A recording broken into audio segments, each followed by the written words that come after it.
You're someone who likes to really understand things, to kind of get beneath the surface, right? Yeah. Well, that's what we do here. Today, we're diving into a really big challenge in medicine and a very promising tech solution. That's right. We're taking a deep dive into how computers are learning to analyze standard brain scans, specifically non-contrast CT scans, Yeah. NCCTs, NCCTs, right. to spot the signs of ischemic stroke. And this is just so important because, well, stroke is a massive global problem, a leading cause of death, disability. And it's hitting harder in low and middle income countries, where resources can be stretched thin. Okay, and the tricky part here is, well, these NCCT scans, they're pretty good for bleeding strokes, right? Hemorrhagic stroke. Very good. Yeah, they spot those quickly. But not so much for the other kind, the ischemic ones caused by blockages. Exactly. It's just harder to see on an NCCT. It can take more time. The signs are subtler. And time is brain, as they say. Right. Any delay. That's bad news for recovery. It really is. So our mission today, basically, is to explore this new AI approach, something designed to find those ischemic stroke signs on NCCTs faster, more accurately. Okay. The hope, obviously, is quicker treatment, better outcomes, and we're looking at a specific research paper that developed and tested this automated method. Got it. Okay, so let's really get into the problem itself. Just how big is this issue globally? The number's pretty stark. We're talking about 15 million strokes every single year worldwide. 15 million. Wow. Yeah. And think about the impact. Roughly a third of those people die.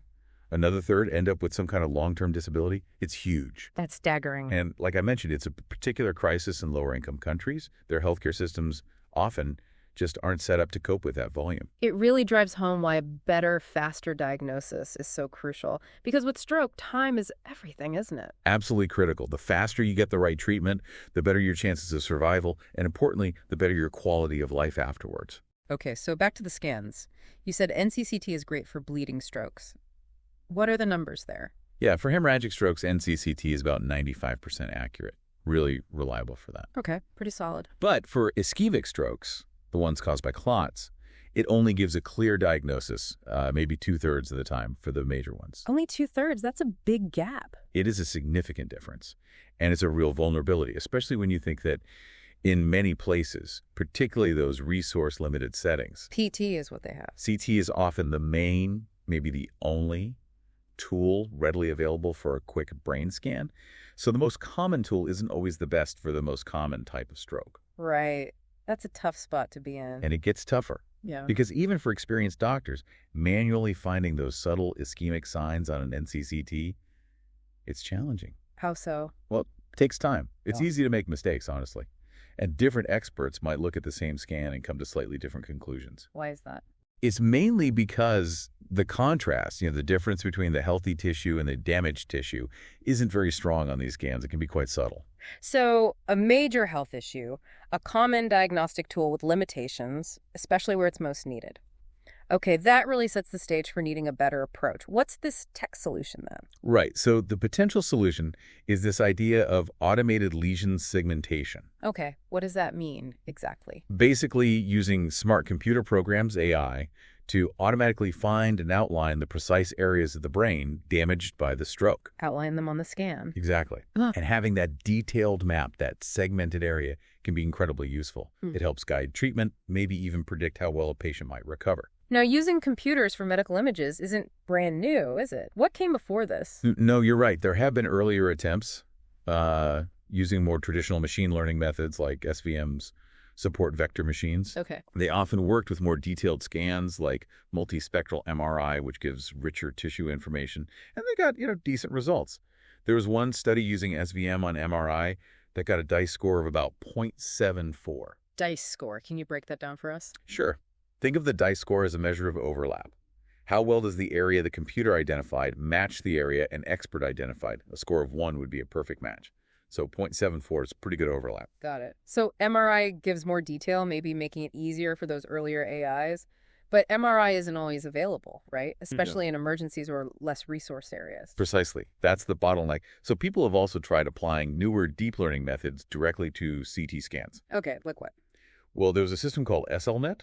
It cleverly tried to create synthetic DWI images. That's a type of MRI very good at showing stroke. Okay, so progress, but maybe still room to improve, especially working just with those tricky NCCTs. Where does this new research fit in? So this latest study uses a really powerful framework called nnU-Net. It was developed by Fabian Eisensee and his team. nnU-Net. Yeah, and the exciting thing about nnU-Net is that it's designed to be super adaptable for all sorts of medical image segmentation tasks. It's not just for one thing. Ah, versatile. Exactly. It's been heavily tested, shown top-tier results on things like finding brain tumors, segmenting organs, even stroke lesions on MRI scans. So this study takes that proven, robust framework And points it at this specific, difficult problem of finding ischemic lesions on NCCTs. You got it. Applying a state-of-the-art tool to this particular challenge. Okay, so how does it actually work? What's the process, broadly speaking? Well, the first key step is something called normalization.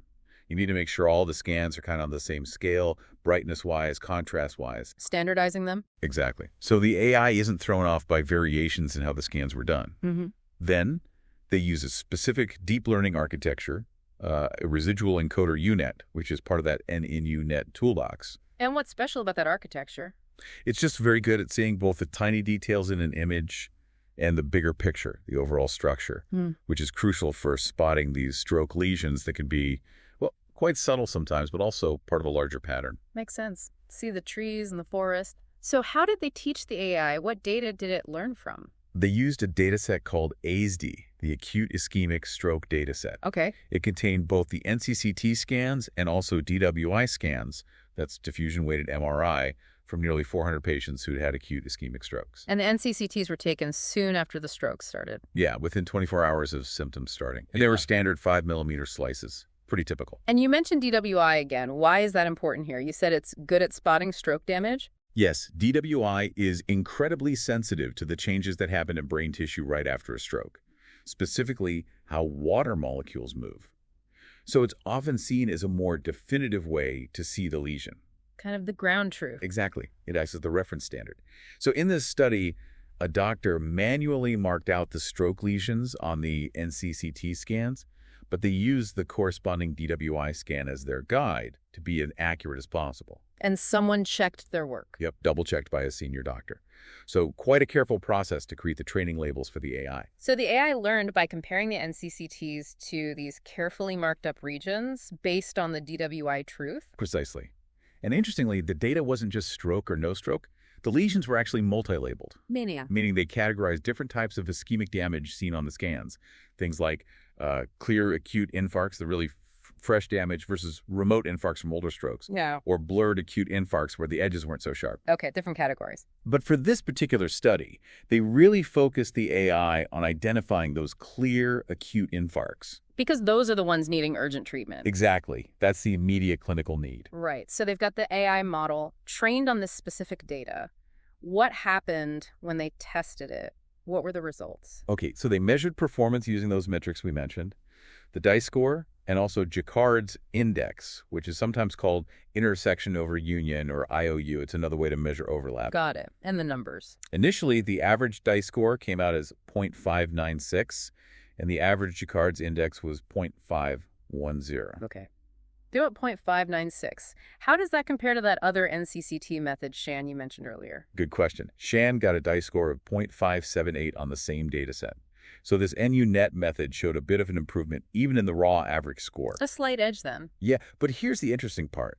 The researchers noticed a really wide spread in the scores for individual patients. Some scores were basically 0, meaning the AI missed the stroke entirely, while others were incredibly high, like 0.983, almost perfect. Wow, that's huge variability. From 0 to almost 1. What caused that? They figured out it was largely due to what they termed outliers.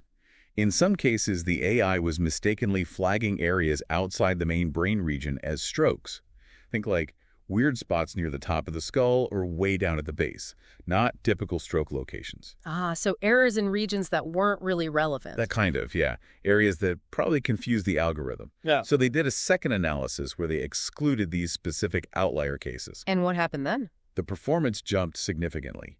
The average DICE score went up to 0.752, and the Jacquard's index rose to 0.643. Okay, 0.752. That's a much bigger improvement over the previous methods. It really is. It suggests that when the AI is focused on the actual brain parenchyma, the areas where strokes typically happen, it's actually performing quite well, much better than that initial average suggested. That makes sense. Remove the noise, see the signal. Exactly. And the researchers themselves acknowledge, look, NCCT is inherently difficult for spotting these subtle tissue changes. That's always going to limit things compared to, say, MRI. Right. But getting a DICE score up to 0.75 after cleaning up the outliers, using just standard NCCT scans, that's actually quite promising, especially compared to earlier attempts. I mean, this looks genuinely promising. What could this mean in the real world? How might this change things on the ground in hospitals? Well, think about how things often work now. Someone comes in with stroke symptoms. They get an NCCT scan primarily to check for bleeding. Rule out the hemorrhagic stroke first. Right. If there's no bleed and they suspect an ischemic stroke, then they often need more scans like CT perfusion or CT angiography to see how much brain tissue is affected and find the blocked vessel. Which takes more time. It all takes valuable time. So the hope here is, what if this automated analysis could run on that first NCCT scan? Right away. Right away. And give doctors a quick, reliable estimate of the infarct size and location. That information, delivered faster, could potentially speed up treatment decisions within that whole code stroke process. So it could shave off precious minutes, maybe even more? Potentially, yes. Acting as a faster way to gauge the situation. Plus, accurately outlining the damaged area helps doctors understand the stroke's severity, which parts of the brain are affected, and what functions might be impacted. Which helps guide treatment. Absolutely. It supports decisions about things like using clot-busting drugs, thrombolytics. Knowing the extent of the damage is key. Are there next steps needed? Oh, definitely. The researchers stress the need for more high-quality data, more careful annotation to keep improving these algorithms. And looking further ahead, you can imagine integrating these AI tools with other diagnostic information for an even more complete picture of the patient's situation and prognosis.